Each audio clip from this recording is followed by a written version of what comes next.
Before putting on the modular abduction bar, open the thigh cuff covers and the thigh cuffs and ensure all the Velcro straps are undone.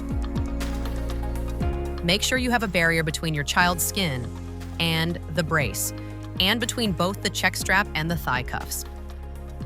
Gently place your child's thigh in each thigh cuff.